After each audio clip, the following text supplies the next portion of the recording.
Bismillahirrahmanirrahim. Alhamdulillahi Rabbil Alamin.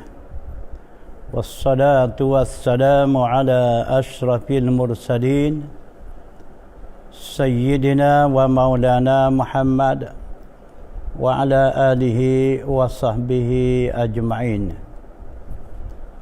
Qala rabbi israh li sadri wa yassir li amri wahlul 'uqdatam min lisani yafqahu qawli. Allahumma iftah alaina futuhal 'arifin.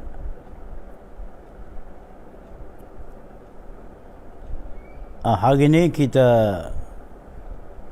masuk pada perkara kisah tentang ibadah sembahyang. Bagaimanakah kisahnya ataupun pada peringkat awalnya ibadah sembahyang maktubah, ibadah sembahyang yang berwaktu, yakni sembahyang fardu yang 5.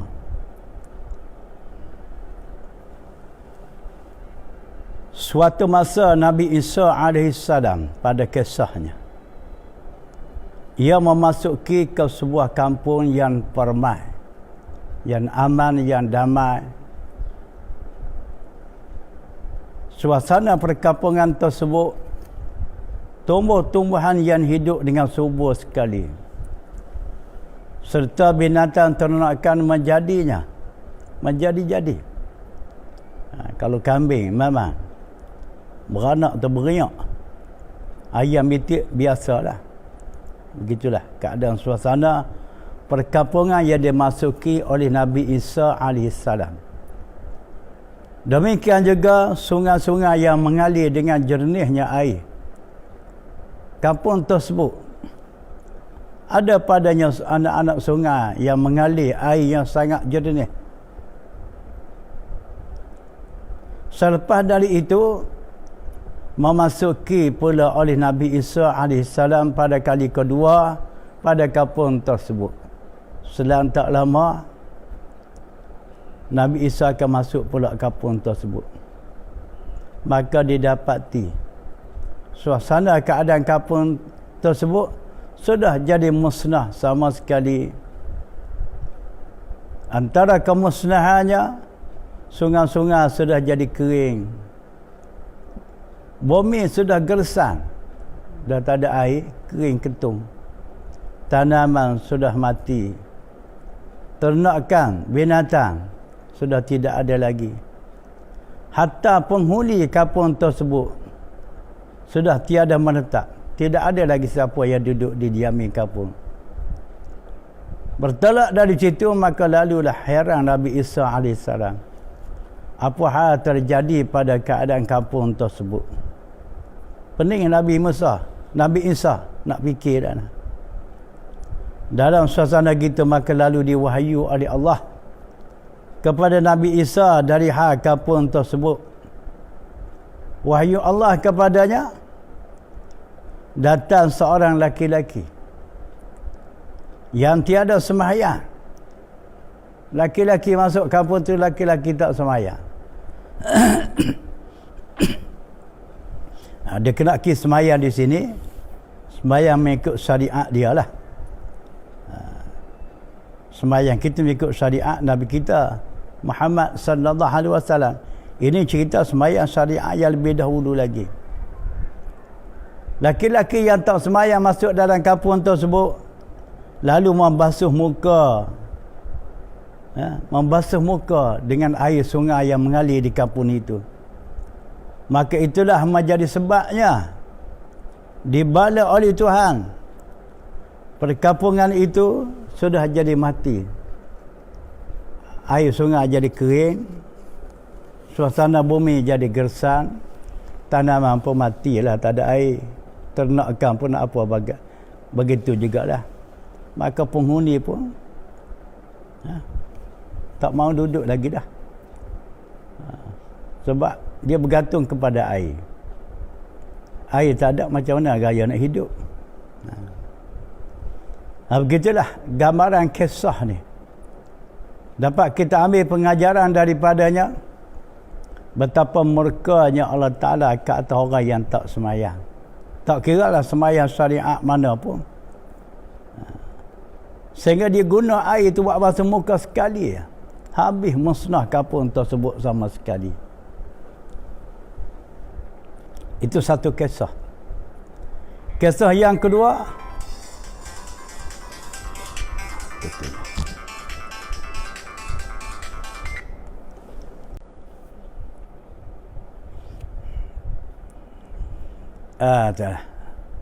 kisah yang kedua dari hal tentang ibadah sembahyang, iaitu iblis.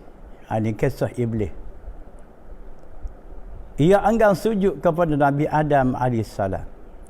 Iblis ni punya biadabnya dia dengan Allah Ta'ala. Tuhan Allah suruh sujud kepada Nabi Adam, dia tak mau. Dia engkar perintah Tuhan. Setelah genap Tuhan ciptakan Nabi Adam 1 tahun, maka lalu Allah Ta'ala arah kepada malaikat sujud kepada Adam. Bagaimana firman Allah Ta'ala, wa iz qulna lil malaikati isjudu li adama fasajadu illa iblisa aba wastakbara wa kana minal kafirin. Maksud dari ayat tersebut, dan apabila kami berkata kepada para malaikat, Tuhan kata, apa firman Tuhan kepada malaikat? Sujudlah kamu kepada Adam. Maka lalu mereka itu, malaikat tadi sujud, kecuali enggan tak mau sujud iblis. Iblis ni dia tak mau sujud kepada Adam. Walaupun Tuhan tu arah kepada para malaikat suruh sujud kepada Adam. Dan adalah ia termasuk dalam golongan yang kafir. Dikala dia tu enggan menerima perintah Tuhan suruh sujud kepada Nabi Adam, maka Tuhan cok kafir dia. Sebelum tu tak kafir, mukmin, jenisnya mukmin, beriman, patuh, taat, ibadat, berjihad dan sebagainya, mujahadah dan sebagainya. Tetapi setelah dia enggan menerima perintah Tuhan yang Tuhan suruh sujud kepada Nabi Adam, Tuhan cok kafir. Sebab dinamakan dia iblis. Mengapa? Bukan asal iblis tu namanya iblis. Iblis ni nama baru, asalnya nama lain. Iblis itu khilaf ulama. Kata setengah ulama asalnya malaikat. Kata setengah ulama bukan malaikat. Di situ ada sedikit khilaf pendapat ulama. Ahli ilmu memperkatakan iblis ni asal usul daripada malaikat. Kata setengah yang lain bukan malaikat. Tetapi pada pendapat yang sahih, ia dari kalangan malaikat. Pendapat yang kuat, iblis ni asal daripada kalangan malaikat. Mengapa dikatanya iblis ni asal daripada kalangan malaikat? Kerana firman Allah Ta'ala, Tuhan arah sujud kepada Nabi Adam itu jangan malaikat. Bagaimana Tuhan kata, wa izul qulna lil malaikatus judu. Kalau Tuhan berkata kepada malaikat sujud bagi Nabi Adam. Jadi Tuhan suruh arah sujud kepada Nabi Adam itu ialah malaikat. Tapi ada di kalangannya salah satu daripadanya tak mahu sujud. Tak ada lain tak bukan lagi ialah iblis dah. Pasal jadu, manakala Tuhan arah pada malaikat suruh sujud pada Nabi Adam, semua sujud. Illa, kecuali yang tak sujud, iblis. Abah tak mahu sujud. Iblis enggan tak nak sujud. Ini menunjukkan bahawa asal iblis itu pun malaikat, kata setengah ulama. Maka di situ dicop. Setelah dia tu enggan sujud kepada Nabi Adam, lalu Tuhan copkan dia selaku yang kafir. Mudah ya. Sebab nak jadi kafir ni, engkar perintah Tuhan, walaupun satu perintah saja diengkari olehnya. Allahu Rabbi wal iyaz billahi ta'ala min zalim. Dan dari situ dia engkar perintah Tuhan yang Tuhan Allah sujud kepada Adam pun boleh jadi kafir dah. Jadi bagaimana kiranya kalau engkar perintah Tuhan yang Tuhan suruh sujud kepada dia, diri dia sendiri.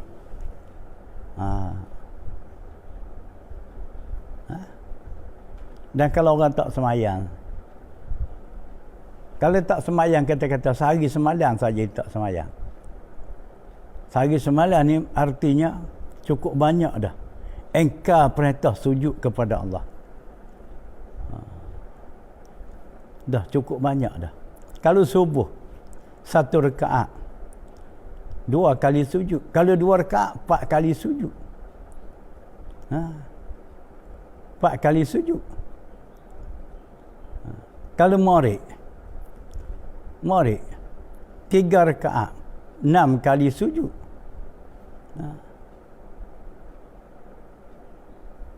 6 kali sujud. Kalau sembahyang yang 4 rakaat 8 kali sujud. Kalau sehari semalam, kalau tak sembahyang sampai ke 30 lebih, 34 kali engkar sujud kepada Allah. Kalau tak sembahyang sehari semalam.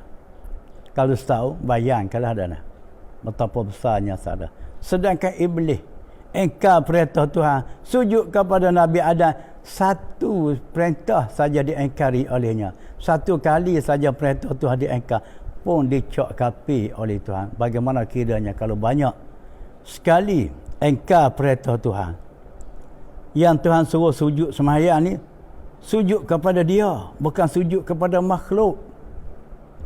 Sujud kepada Adam tu makhluk pun jadi kafir dah. Sebab apa? Sebab engkar perintah Allah. Allahu Rabbi. Nama asal iblis. Ada kita orang mengaji, kita ambil tahu juga benda-benda begini. Kisah-kisah begini disarankan oleh ulama di dalam kitab-kitab karangannya. Saya kutip-kutip dari kitab karangan ulama dulu-dulu yang orang panggil kitab kulit kuning ataupun kitab turas. Ada di situ.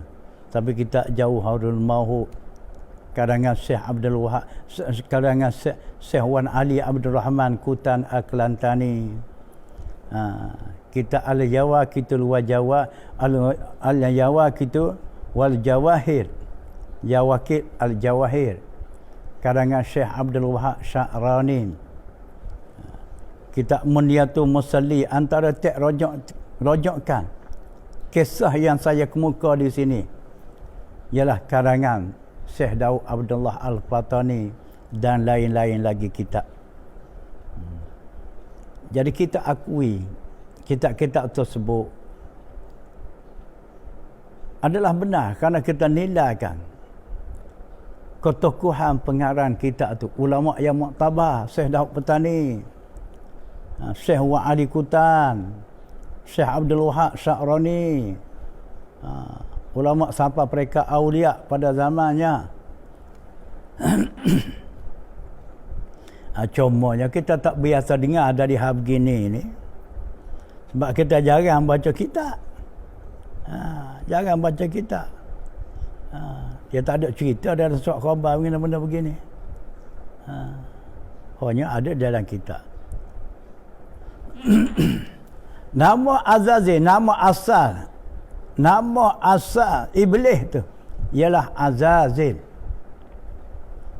Asal nama dia Azali. Setelah engkar perintah Allah Ta'ala, lalu diubah kepada nama Iblis. Dah terubah nama. Asalnya Azazil, engkar perintah Tuhan yang Tuhan suruh sujud kepada Nabi Adam, maka terubahlah kepada nama Iblis. Iblis ni jahat lah. Sebab itulah orang ni kalau jahat sangat, orang kata Allah jahat supaya Iblis. Jahat. Jadi kalau engkar perintah Tuhan tu jahat. Jangan kita nampak jahat manusia kita ni mencuri, menipu saja. Itu jahat dengan makhluk. Ini jahat dengan Tuhan. Jahat dengan Tuhan. Engkar pada Tuhan suatu kelakuan jahat, suatu perangai yang hodoh, yang tidak baik. Jadi kalau boleh kita ni biarlah perangai yang baik. Baik dengan Allah Ta'ala, baik dengan makhluk. Baik dengan makhluk ni utama sekali sesama kita. Kita bermasyarakat yang harmoni, masyarakat yang makmur, yang damai, yang saksama. Jangan ada usul-usul penipuan, tindah menindah menghisap darah. Seumpama kita dalam kerja ni, biarlah telus pekerjaan kita tu. Kita buat mengikut saluran undang-undang yang sedia ada. Jangan engkar prinsip. Itu makna kata kita baik sesama kita manusia.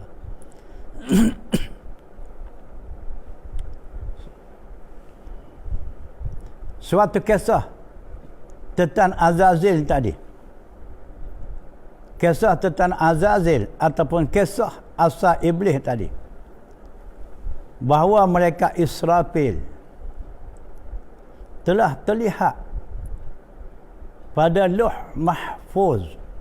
Ini orang taraf mereka muqarrabin ni. Tak pelik lah. Dia boleh kesan, boleh tulis apa yang tercatat di Lauh Mahfuz sana. Apa tertulis pada Lauh Mahfuz yang dapat dilihat oleh mereka Israfil? Ditulis satu hamba Allah. Dia tak tulis nama. Sekadar dia tulis satu hamba Allah yang berbuat ibadat selama 80,000 tahun. Hamba Allah tu buat ibadat selama 80,000 tahun. Akhirnya ditolak oleh Allah. Ibadat tadi Tuhan tak terima, Tuhan tolak. Serta dilaknat akan dia. Bekas setakat ditolak ibadat, dia laknat pula oleh Tuhan. Dimurka oleh Allah. Maka di situ lalulah menangis malaikat Israfil tadi. Menangis panjang malaikat Israfil. Mengapa menangis Israfil? Karena takut dari hal yang tersebut terkena pada diri dia.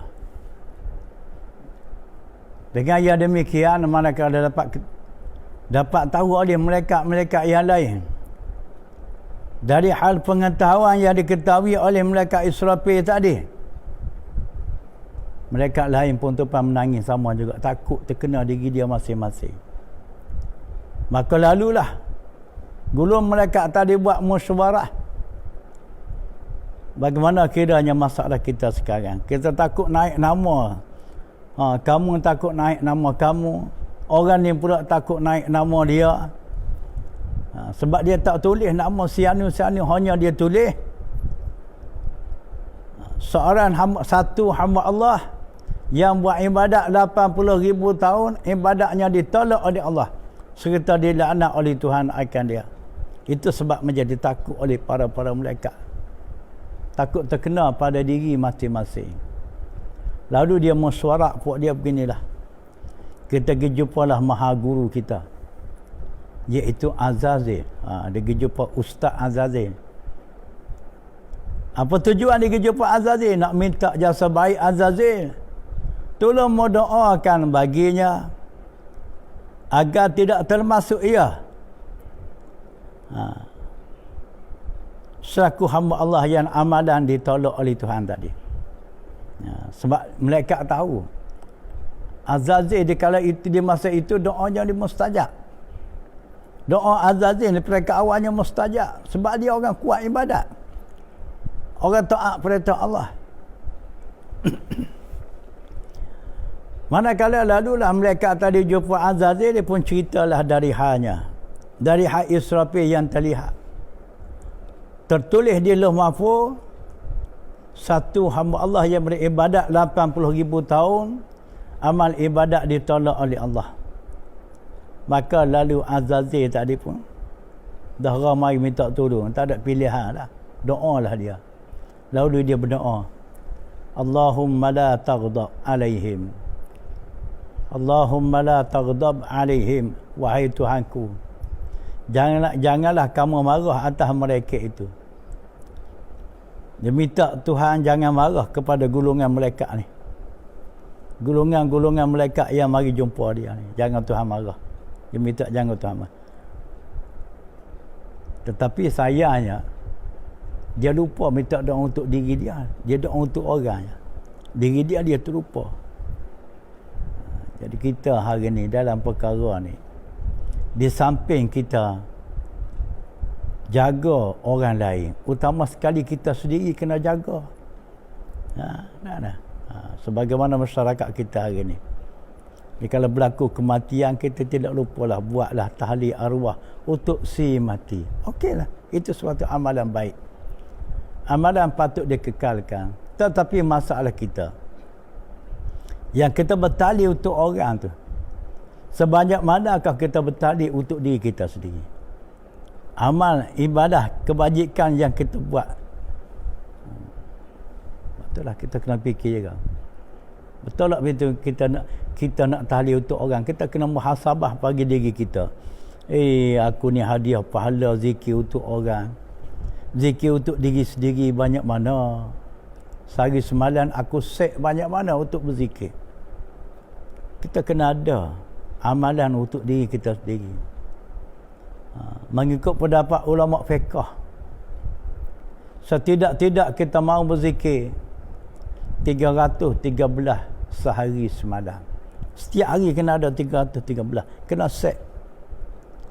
Lain pada orang-orang sopi-sopi zaman-zaman dulu. Sampai 12,000 sehari semalam. Dia set berzikir untuk diri dia 12,000 sehari semalam. Bersesuai dengan keadaan masa yang berlalu 24 jam. Atau kita kena set ibadat ni. Zikir sekian banyak. Suratul Ikhlas Qul Huwallah tu patut jadikan wirid kita, amalan kita sehari semalam. Dengan koda-koda tertentu. Kalau bahasa rajin bacalah. Setidak-tidaknya sehari semalam Qul Huwallahu Ahad sebanyak 250 kali. Tak lama. 250. 2 kali raung setengah buah tasbih. Genaklah 250 dah. Daripada duduk ngongah-ngongeh semacam hantu bagi penukuk duduk bercakap kosong lah. Mengelompong, buang masa tetap berjalan, usia kita tetap berkurang. Namun bertambah tak ada lah usia kita yang ada di muka bumi, berkurang tu ada. Semalam dengan hari ni dah kurang dah. Hari ni dah dia tarik dah sehari. Lusa besok dia tarik sehari pula. Sedar-sedar setahun. 2 kali pilihan raya, 2 tahun usia kita sudah terhilang. Maka amalan kita tak ada peningkatan dah. Jadi nak cerita jangan lupa diri kita. Di samping kita mengawasi, menjaga orang lain, itu utama sekali kita. Kalau lupa diri sendiri, hanya ingat kepada orang lain untuk mengarah pada kebaikan, jadi perangai semacam Azazil sebelum nama Iblis ni lah. Dia kalau malaikat pergi jumpa dia nak suruh minta doa, dia doa untuk malaikat, dia lupa untuk diri dia. Ada riwayat yang lain pula. Malaikat Azrail sendiri, malaikat Israfil.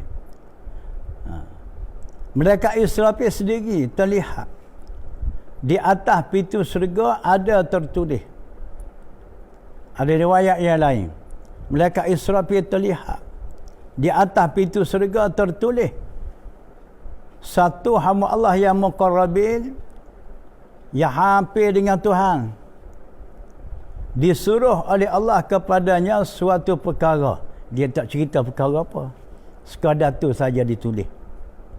Tetapi enggan ia menunai suruhan Allah itu. Maka dari situ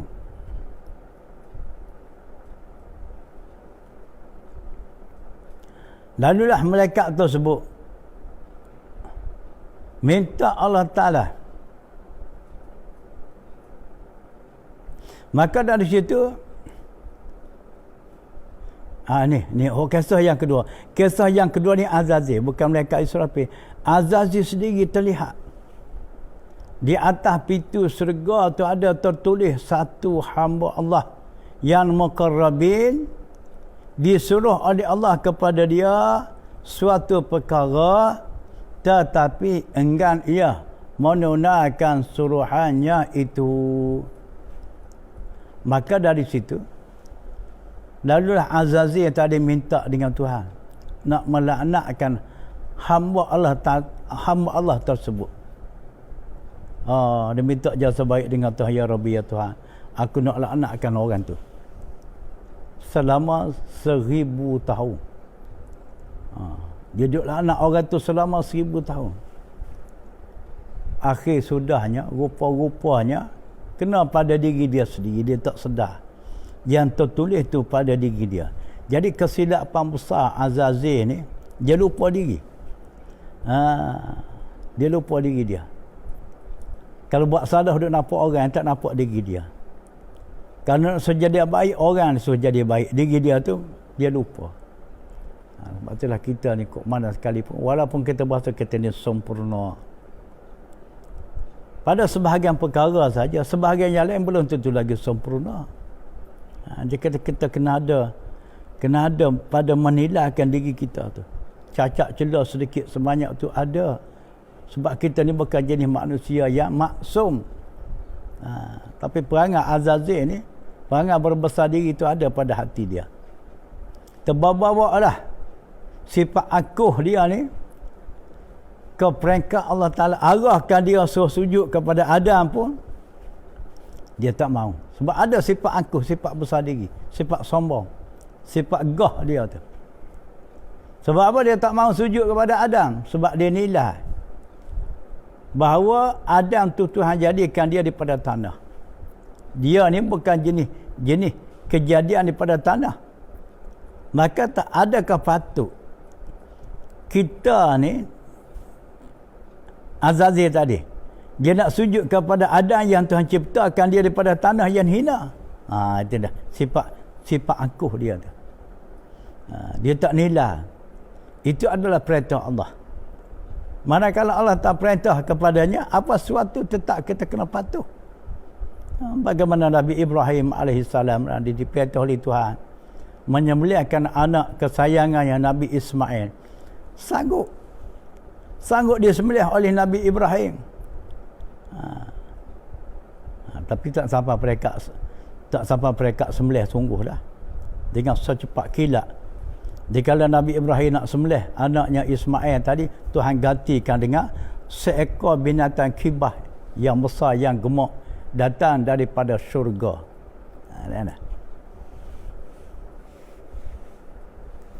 Kisah iblis semasa bernama Azazil. Ia beribadat. Azazil tadi, sebelum nama iblis itu, dia beribadat sebanyak 120,000 tahun. Keseluruhan ibadat Azazil, ibadat iblis sebelum nama, ibadat Azazil sebelum nama iblis, dia beribadat selama 120,000 tahun.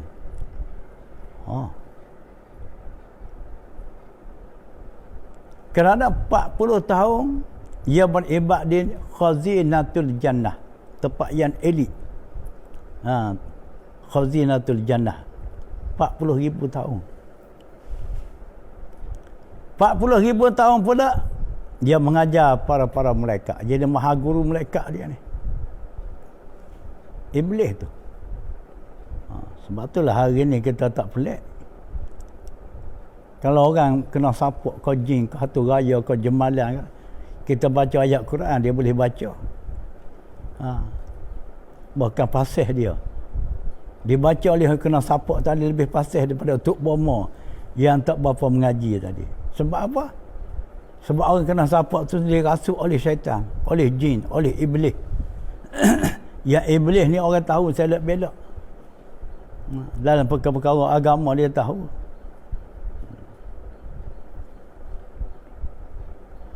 40 tahun pula dia bermujahadah di bumi. Jadi kalau kita campur keseluruhan ibadat iblis 3 kali 40 akan hasillah angka bilangannya 120,000 tahun. 120,000 tahun ibadat iblis tadi akhirnya ditolak oleh Allah. Mengapa? Kerana engkau satu perintah Tuhan yang Tuhan perintahkan kepadanya sujud bagi Nabi Adam.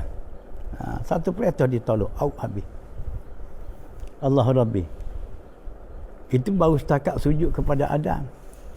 Bagaimana kiranya kalau engkau perintah Tuhan yang Tuhan suruh sujud kepada dia. Kita sembahyang ni tak lain tak bukan kita sujud kepada Allah Ta'ala sendiri, bukan kepada makhluk. Kalau orang kata saya sembahyang, setelah balik saya sembahyang, okeylah, itu pun kita kena siasat lagi. Siasat punya siasat, sembahyang banyak tak betul dari yang betul. Bagaimana kiranya sujud kita, sembahyang kita tu? Kalau tak betul pelaksanaan ibadat kita, akan tentu Tuhan tolak, Tuhan tak terima. Dia kalau ditolak oleh Allah Ta'ala, semacam bagaimana mereka yang tak semayang. 2 kali 5, 5 kali 2 dengan yang tak semayang. Sebab apa? Semayang tak betul. Tak betul. Kecuali ada harapan juga Tuhan akan terima ibadat semayang orang yang tidak betul. Dia sedang usaha belajar memperbetulkan. Itu lain. Ini hok bakal berurusan dengan tak belajar. Dia pakai kekal suasana sembahyang tak betul dengan tak belajar. Ini tak ada harapan. Tuhan akan, tidak ada harapan Tuhan akan terima sembahyangnya. Waliyazubillah dah. Itulah kita ke mana sekalipun.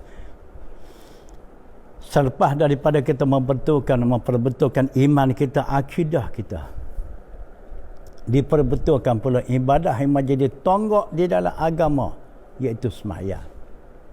Ibadah yang paling tinggi, yang paling mulia, yang paling elit di dalam syariat Muhammadiyah, dalam syariat Nabi kita Muhammad sallallahu alaihi wasallam, ialah sembahyang. Sebab tu saya tekan hari ni bab sembahyang. Baru ni tekan dalam bab untuk nak mengenalkan Tuhan. Mengenalkan Tuhan ni perkara tunjang utama dalam Islam. Sembahyang ni merupakan ibadah yang penting di dalam syariat Islam. Sebab tu Nabi kata as-salatu imaduddin. Sembahyang tu tiang agama. Sebab tu lah kita kena masuk pengajian, membetulkan akidah, pengajian, membetulkan ibadah solah, ibadat sembahyang. Bagaimana kisah iblis tadi? Enggan perintah Tuhan, tak mau sujud pada Nabi Adam, hanya 1 kali sujud saja, Tuhan akan tolak ibadah dia yang sebanyak 120,000 tahun. Maka di situlah ulama membuat kesimpulan, kelebihan sujud ni 1 kali sujud sahaja. 1 kali sujud saja menempati kita beribadah kepada Allah Ta'ala selama 120,000 tahun. Dia ambil kira di situ dah. Ambil kira daripada kisah iblis. Ibadat 120,000 tahun ditolak oleh Allah Ta'ala, manakala dia enggan perintah Tuhan yang Tuhan suruh sujud kepada Nabi Adam, hanya 1 kali sujud saja. Maka dapatlah dibuat kesimpulan oleh ulama, ibadah sujud dalam sembahyang ni 1 kali sujud saja menepati kita beribadah 120,000 tahun. Kalau sehari semalam kita sembahyang, kalau setahun kita sembahyang, tapi syarat sembahyang biar betul. Kalau sembahyang dah tak masuk waktu sembahyang, ulang-alik ke surau masjid, tapi sembahyang datang bukan, itu bukan sembahyang, dah jadi melayang. Sembahyang dia jadi layang-layang, merawa tak menentu dah. Rajin sembahyang Jumaat, tapi muafiq masbuk tak tahu ke mana, sehingga jadi merepek semabuk. Bab semayang kena ngaji, kita kena belajar biar masuk. Di mana syarat sah semayang, apa perkara rukun semayang, apa perkara yang membatal semayang, apa sunat semayang, nak. Tapi tahu aba'ah macam mana, hai'ah macam mana. Kalau semayang Jumaat kena tahu pula syarat-syarat kuduah, syarat-syarat sah kita nak beriman kepada seseorang. Lepas tu kena tahu pula hukum muafiq masbuk di kala kita jadi makmum. Dia banyak makuk pinggan dia. Satu lagi, apa hikmat kita semayang setiap rakaat kena 2 kali sujud? Setiap rakaat sujud 2 kali. Pada kisahnya, manakala para malaikat sujud kepada Nabi Adam, yang tak sujudnya Iblis. Di kala tu yang tak sujudnya Azazil. Azazil masa tu tak nama Iblis lagi. Ustaz Azazil tak nak sujud sebab dia ada sifat besar diri. Maka malaikat pun akak kepala, bangkit daripada sujud. Dia dapat tahu bahawa yang tak sujudnya Ustaz Azazil. Saya panggil Ustaz lah sebab dia boleh mengajar. Dan malaikat tadi pun tahu, bukan setakat dia tak sujud, Tuhan murka kepada dia. Kerana dia tak nak sujud tadi, Tuhan murka ke dia. Dikala diketahui oleh para malaikat tadi Azazil sudah dimurka oleh Allah, maka para malaikat tadi sujud sekali lagi kepada Allah. Jadi tujuan sujud yang kedua oleh para malaikat tadi bersyukur kepada Allah kerana bahawa ia tidak dimurka oleh Allah. Itulah kisahnya terjadi dalam syariat semayang ni, sujud 2 kali. 2 kali. Begitulah gambaran kasar untuk kita menampakkan kisah-kisah terawal ibadah semayang sebelum disyariat oleh Allah Ta'ala ke atas kita umat Islam di akhir zaman sembahyang. Sudah terjadi dah pada gambaran cerita ibadah sembahyang sebelum Tuhan syariat kepada Nabi kita melaksanakan ibadah sembahyang ni. Dan seterusnya sambungan kita di masa akan datang, kita akan masuk pula akibat ke atas mereka yang meninggalkan sembahyang fardu ni. Apakah akibatnya? Sejauh manakah punya salah orang yang tak sembahyang 5 waktu sehari semalam? Akibat orang tak sembahyang dia ada 15 perkara. Ada 15. Jadi kalau tak sembahyang sehari semalam tu, Tuhan akan turun akibat ke atasnya 15 perkara. Maka perkara 15 ni kita nak tahu satu persatu.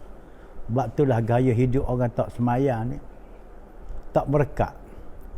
Sebab dia hidup dalam suasana dia dimurka oleh Allah. Dikala tidak ada berkat, habis dah, tak ada apalah. Rezeki pun sempit. Keadaan suasana hidup pun dalam keluh kesah, kelang kabut, haru miru. Jiwa tidak tenang. Dia tak ada berkat, tak ada berkat. Berkat ni lah yang membinakan saksiah kita, kepribadian kita, sehingga tercetus selaku orang yang luhur dalam hidup dalam suasana yang luhur, manakala ada keberkatan daripada Allah.